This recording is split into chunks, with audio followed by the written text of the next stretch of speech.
hopefully everyone saw the news that Bayer/Monsanto has made the decision to pull all glyphosate-based herbicides and pesticides from U.S. markets, not global markets. They're still going to make it, and they're still going to apply it wherever they think that they can get away with it, but they are being pulled from U.S. markets. That does include Roundup. So this is both good news. Number one, Roundup and glyphosate specifically is absolutely a problematic agent. There are unknown quantities of it in our environment because the levels have not been required to be measured and reported since at least 2011. So we truly have no idea how much of this chemical is being applied. However, they are pulling it not because it's the right thing to do, not because of the health problems, but because of the growing risk of litigation and lawsuits. It is just not profitable for them anymore. But we have to think about what Professor Gilles-Éric Seralini has been saying for the past few years.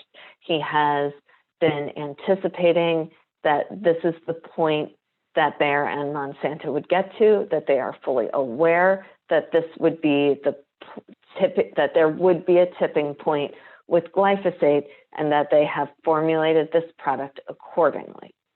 So his research, and I know we've talked about this before, but it's so important that we all carry this message forward as authorities in this field.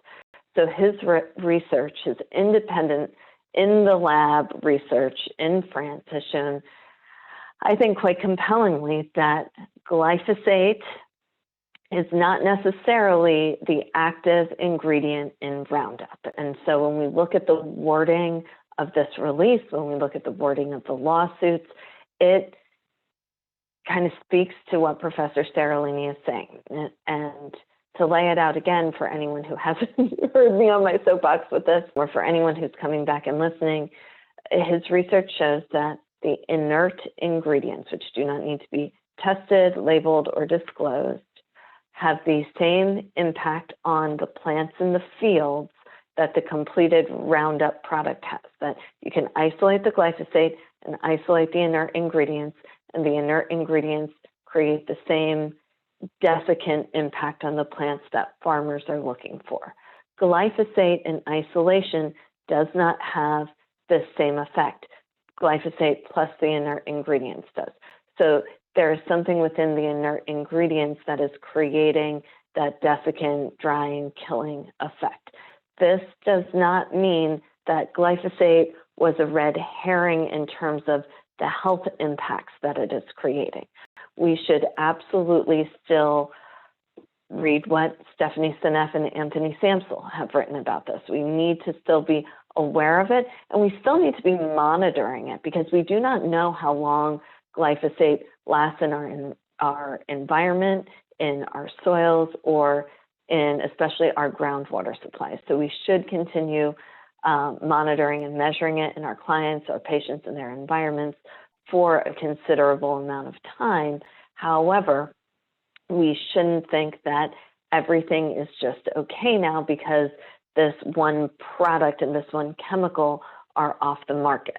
So we will see the temporary elimination of Roundup, but Professor Seralini believes that glyphosate was a red herring in terms of the formulations, that it was formulated this way so that at some point they could just pull out glyphosate and insert another chemical and have a similar impact. And so if that's the case, some of the impacts that we're seeing, some of the health ramifications from Roundup may be also caused by those inert ingredients. So there are a lot of unknowns on this end.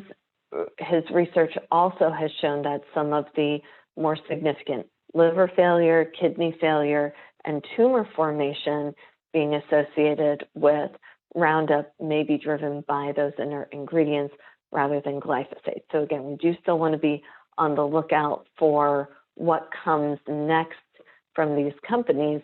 It's not historically been good and cleaner and safer products.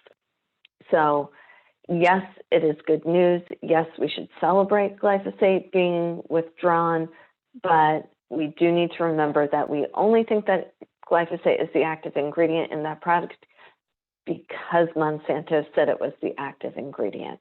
And everything that this company has ever shown us is that we should not take them at their word for anything. So let's all be on the lookout for what is next in the pipeline, whether it is, increased use of dicamba or some of these other very toxic chemicals. We're currently in this chemical model of agriculture.